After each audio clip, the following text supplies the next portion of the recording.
In the ongoing lecture series on plant tissue culture, we have discussed about the historical development of this important technique.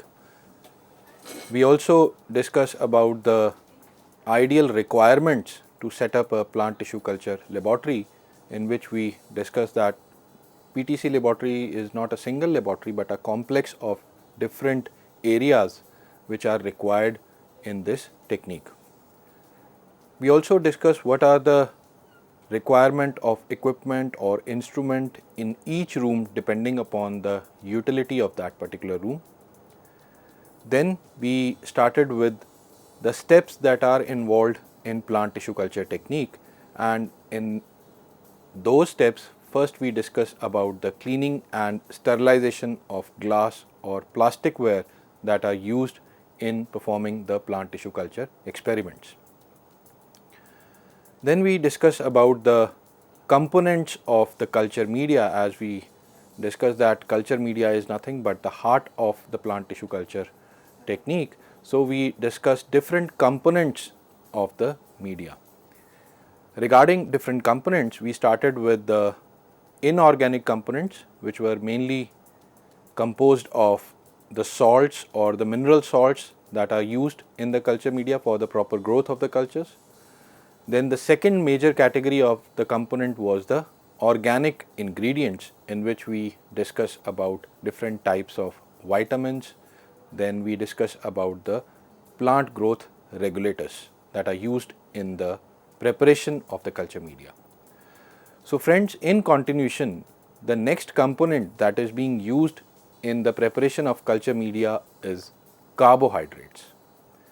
Now we know that during the cultures that are being grown on the media, they do not perform photosynthesis properly because of so many reasons. Number one could be the improper development of the chloroplast in the cells, then improper exchange of gases or unavailability of the optimum strength of the light that is required for the photosynthesis to occur properly. So in order to provide those cultural cells or the plant material sufficient amount of energy to grow, we add carbohydrates as an external source into the culture media. And the most commonly used carbohydrate source is either sucrose or glucose, which is largely used in the concentration ranging from 2 to 5%. Now it has been found that apart from providing energy to the growing cells onto the media, these carbohydrate sources, specifically sucrose and glucose, they also maintain the osmolality of the culture media. Apart from sucrose and glucose, various other carbohydrate sources that can be used in culture media are fructose, starch, maltose, lactose, mannose or galactose. Now it has also been found that whenever these carbohydrate sources are added to the media, specifically in case of sucrose, and when that media is autoclaved, sucrose breaks down into glucose and fructose, which further enhances the availability of these carbohydrates into the culture media. But one has to be very cautious while using sucrose in the culture media, because if we all know that we have to sterilize the culture media, and if we expose that culture media for longer duration of autoclaving during sterilization, this sucrose or any glucose or any sugar can undergo caramelization, wherein they can react with amino acids that are present in the culture media via Maillard reaction, and finally they give the culture a yellow to light brown color of the media, which indicates the caramelization of the sugars and degradation of the sugars into the media, thereby spoiling the entire media that you have prepared. So one has to be very cautious while using carbohydrates and while autoclaving the media that contain sucrose, glucose or any other sugar. Another important source of carbohydrates that is being used in culture media is hexitols. Now as the name indicates, these are the small molecules which contain 6 hydroxyl groups, and the most widely used, or I will say an agent which is becoming more popular in the category of hexitols is myo-inositol. In various studies, it has been found that myo-inositol, which is used as a hexitol in culture media, has shown various advantages, like it acts as a growth enhancer and has been found to promote the cell division in the cultured in the cultures that are being under growth. It has also been found to enhance the storage of phosphate. We discuss about the importance of phosphate ions in the physiological as well as metabolic functions in the plant, explants or the plant material. Therefore, it helps in the storage of phosphate, thereby regulating various metabolic or physiological functions in the cultured cells. It also enhances the germination of seeds. It promotes the transportation of sugars across the cells. Again, this property is of use in culture media in the proper growth of the explants when they are stored over the media. Then it also helps in enhancing the absorption of various nutrients from the culture media, thereby again promoting the growth or leading a proper growth of the cultured plant material. It also promotes the metabolism of carbohydrates, which eventually leads to the production of energy, which is again used for the proper growth of the cells. Likewise, myo-inositol has been found for the proper maintenance of the structure of membranes in the formation of cell wall, as well as maintaining the proper balance or proper concentration of hormones that are required for the proper growth of the explant material onto the culture media. Apart from these carbohydrate components, another important component is the gelling agent. Now, gelling agents are largely used whenever we are going to perform the callus culture studies, wherein we require a solidified culture media on which callus can be grown properly. In other words, or in simple words, we can say that gelling agents are largely used in the callus culturing techniques or experiments. Now, there are various gelling agents that are being used in plant tissue culture or callus culture studies. But before we move on to those agents, first we have to understand the basic properties that are expected from a gelling agent. And these are: the gelling agent that has to be used in the preparation of the media should be inert and transparent. It should not react with any other ingredient that is being used in the preparation of the culture media. Further, it should remain stable under the autoclaving conditions of temperature as well as pressure. The gelling agent should have sufficient transparency whenever the media is prepared. So, after the media solidify, the solidified media should be transparent enough so that the experimental or the scientific person who is dealing with those culture media should be able to study the growth pattern of the explant material that is placed on that culture media. The gelling agent should withstand the sterilization conditions like temperature and pressure. As we discussed, that it should not undergo any kind of chemical changes under those conditions. The agent should be liquid when it is hot. So, in other words, we can say that the gelling agent should be in liquid form above the room temperature, because if you want to pour the culture media from one container to another container, you cannot transfer that media if the media is in the solid form. You can always transfer the media from one container to another if it is in the liquid form. So, the gelling agent should be liquid at the temperatures above room temperature, and when they are in the liquid form, they can easily transfer to the other containers or the suitable containers, and then when they are cooled down, they get solidified. These agents should always be free from any kind of organic or inorganic impurities. We know that plant tissue culture is a technique which requires utmost conditions of sterility or aseptic conditions.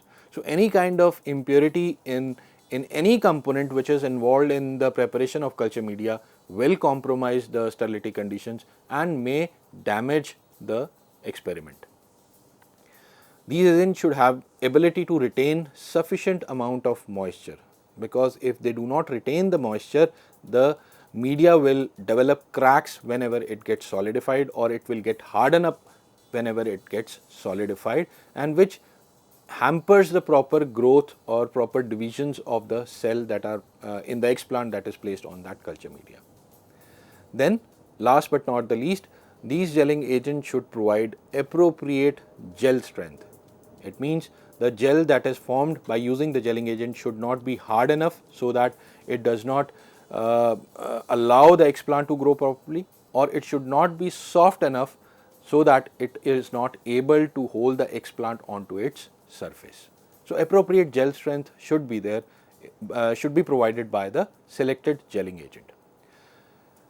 Now we move on to the different gelling agents that are being used for preparing the culture media used in callus culture techniques. And the number one and the most widely used gelling agent is agar. Now we all know that agar is obtained from the red algae, especially Gelidium amansi. It is also obtained from different species of Gracilaria genus. Now the discovery of agar was quite accidental, and the story goes like that. In somewhat around middle of the 17th century, there was an innkeeper by the name Minoya. So one night, emperor of that region along with his officials visited his inn during the night time of the cold season, and to honor him, honor the emperor, that innkeeper Minoya, he served the officials with the dish prepared from the Gelidium amansi. So once he served the officials and the emperor, the surplus amount of the dish was discarded in the open. Now since it was a winter night, the gel was frozen, and in the morning when sun came out, it get thawed and finally get converted into white powder. So when Minoya returned back to his inn in the morning, he found the area where he threw the surplus amount of the dish. He found that it was covered with a white powder. So he collected that white powder, he boiled it in water, and he was surprised to find that on cooling it get converted into a gel. So this is how the agar was discovered. But it was Professor Koch who was a microbiologist, for the first time used agar for the culture studies, for the development of the bacterial cultures, and since then agar is the most widely used gelling agent in the preparation of the culture media. Now it has been found that agar gets solidifies at a temperature 45 degrees or below, and can be used in a range of 0.1 to 1% concentration. So in this concentration range, it provides sufficient firmness to the gel that is required for developing the callus culture. Now the firmness of the gel also depends upon the concentration of agar that is being used. Now as we discussed that agar, it is obtained from the red algae, it is bound to have certain type of impurities, and therefore it is always advisable to use a purified form of agar by washing the raw material first and then preparing the agar for the culture media. The second gelling agent which is becoming more popular in comparison to agar is agarose. Now agarose is nothing but it is the component of the agar. Agar is nothing but it's a polysaccharide, as we discussed. So agarose is the component of agar which is responsible for the gelling agent. Now by separating this component, that is agarose, scientists were able to overcome the problem of the impurities which were bound to be present in the case of agar. That is why I said that agarose is now becoming more popular in comparison to agar. And agarose is nothing but it's a chain of agrobiose units. Agrobiose, again the name indicate, it will have two molecules of sugars, and it has been found that agarose is composed of around 400 units of these agrobiose sugars. Now as I told you that it is nothing but it's a component of agar, and it is obtained by purifying the agar by removing the agaropectins which are occurring along with the sulfate groups. And since one more step is required to obtain agarose, that is purification process of agar, agarose is costlier than agar. Now, the agarose is largely used whenever there is high gel strength is required, and high gel strength is normally required in protoplast culture. So, in simple words we can say that agarose is the gelling agent of choice in case of protoplast culture studies. Now, agarose has a melting point lesser than agar, that is it melts at around 30 degrees Celsius and provides gel at a concentration much less than that of the agar, and it is found suitable in the range of 0.4 to 1%. Now, here you can see the structure of agrobiose. As I told you that agrobiose is nothing but it is a 2 sugar molecule, and the 2 sugars are attached through 1,3 linkage, and these sugar are galactopyranose, which is attached to the second sugar unit, that is 3,6-N hydrogalactopyranose through 1,4 linkage. So, 400 such units, when they occur in a chain form, they give rise to agarose, which is now used more popularly for as a gelling agent. Another gelling agent is gelin. Now, gelin is nothing but it's a water soluble anionic polysaccharide that is obtained from bacteria Pseudomonas alloidea, and unlike agar, it can be prepared without heating. So, you just simply take the powder of gelin and mix it with water by continuously stirring the mixture, because whereas in case of agar or agarose we have to first heat the water and then we have to mix the agar or agarose to get it solubilized. Now, gelin is nothing but it's again, as I told you, it's a polysaccharide. It contains numerous tetrasaccharide units, and these tetrasaccharide units are nothing but these are formed from 4 monomeric sugars, and these 4 monomeric sugars include 2 molecules of glucose, 1 of glucouronic acid and 1 of rhamnose. So, this is the gelin, which is again getting more popular in comparison to agar. Now, the gelling property of gelin largely depends upon the presence of the divalent cations like calcium and magnesium. But word of caution is the concentration of calcium and magnesium should be under required limits in order to get the appropriate gel strength, because if these ions are present in higher concentration than the required, then we tend to get a more solid gel which may develop cracks on whenever that gel gets solidified. So, the appropriate concentration of calcium or magnesium ion should be present, which further improves the gelling property of the gelin.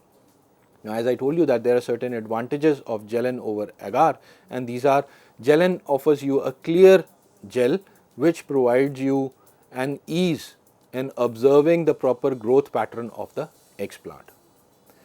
Now, the gel that is obtained by using gelin has a stability over wider range of pH in comparison to agar. It provides you a gel at a much lower concentration, that is in the range of 0.1 to 0.2% than agar, which provides you gel in a concentration range of 0.8 to 1%. And since it is used in very low concentration, the overall cost per liter of the media is low in comparison to agar. And last but not the least, the gel that is obtained by using gelin is more consistent in terms of its gelling strength in comparison to that of the agar.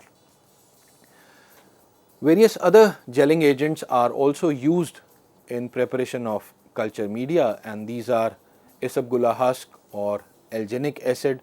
Alginic acid is largely used as a supporting agent when agarose or agar is used for gelling purposes. Then carrageenan, again obtained from an algae Chondrus crispus, is used as a gelling agent in some of the culture studies. Apart from these, guar gum, cassava starch and cellulose are also used as gelling agents whenever culture media is prepared for the callus culture studies. Now, once you are preparing a culture media for callus cultures wherein we are using gelling agents, we have to be careful while using those gelling agents, because there are certain problems which may occur when we are adding gelling agent to the culture media, and these problems are clumping. So, small clumps of the gelling agent may form whenever gelling agent is added to the culture media. So, to overcome this clumping problem, proper stirring has to be there. We can also use certain wetting agents which enhances the surface contact of these gelling agents along with the culture media. So, this avoids the formation of clumps. We can also sieve the gelling media, or we can sieve the media while adding the gelling agent, which also prevents the formation of the clumps. Another problem while adding the gelling agent is hyperhydricity, which is also known as vitrification. Now, this occurs largely whenever the gelling agent is used in lower concentration than the required one, and such kind of hyperhydricity or vitrification leads to the excessive hydration of the media. This excessive hydration will cause improper gaseous exchange, and this will lead to impaired stomatal function. This also causes the shoots or the roots that are developed from the explant on such medias to have a reduced mechanical strength, and such shoots and roots will be more brittle in comparison to the explant that is grown on the proper media. So, in order to avoid such vitrification or hyperhydricity, higher concentration of gelling agent can be used, which will reduce the excessive hydration of the culture media. Now, apart from all these components, there are various other components that are also used in the preparation of culture media, and these components have been categorized under the category of natural complexes. And under natural complexes, we have antioxidants. Now, as the name indicates, they help in scavenging the oxidation products or the free radicals that are generated while the explant is being grown, thereby preventing the stunted growth of the explant or the culture.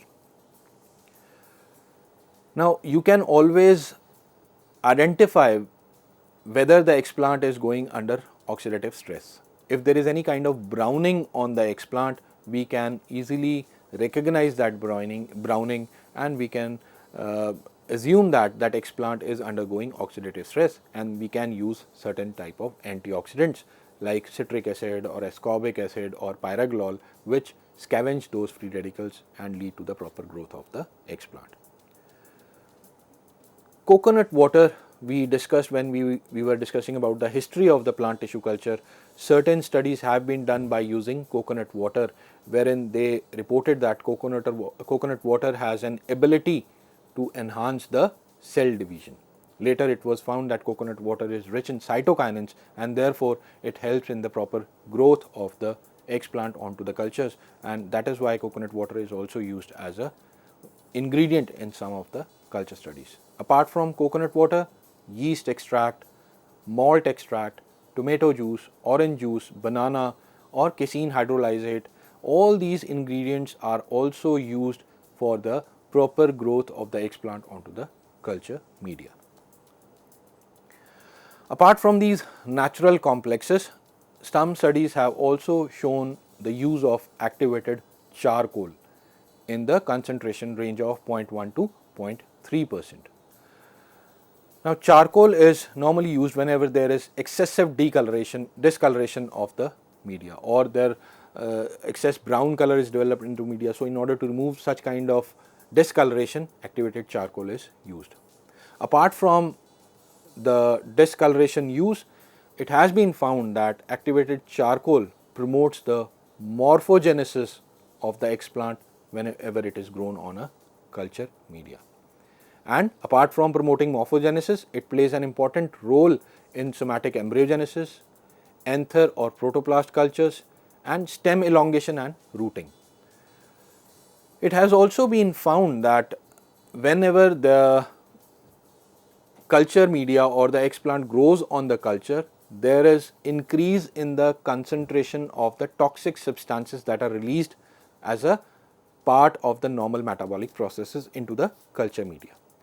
So this activated charcoal basically absorbs all those toxic and inhibitory compounds, thereby promoting the proper growth of the explant on the media. Now, apart from absorbing those toxic and inhibitory compounds, it also absorbs certain growth promoting substances like vitamins or plant growth regulators, and it has been further found that after absorbing such growth promoting substances, it releases them slowly into the culture media, thereby enhancing the proper growth and shelf life of the explant onto the culture media. Various studies have also used certain antibiotics or preservatives in order to maintain the sterility. No matter how much sterile conditions you are using for performing the plant tissue culture experiments, such experiments are bound to get contaminated by various microbes. So, in order to overcome such infections, broad spectrum antibiotics like gentamicin, tetracycline are used to kill the bacteria. Commercially, various mixtures, say for example plant preservative mixture, are available in the market which can be used as preservatives. Now, there are various advantages of these commercially available mixtures, that they can be autoclaved along with media without affecting their activity, and moreover they are much easy to use in comparison to the antibiotics. So friends, this was all about the various components that are used in culture media. Thank you.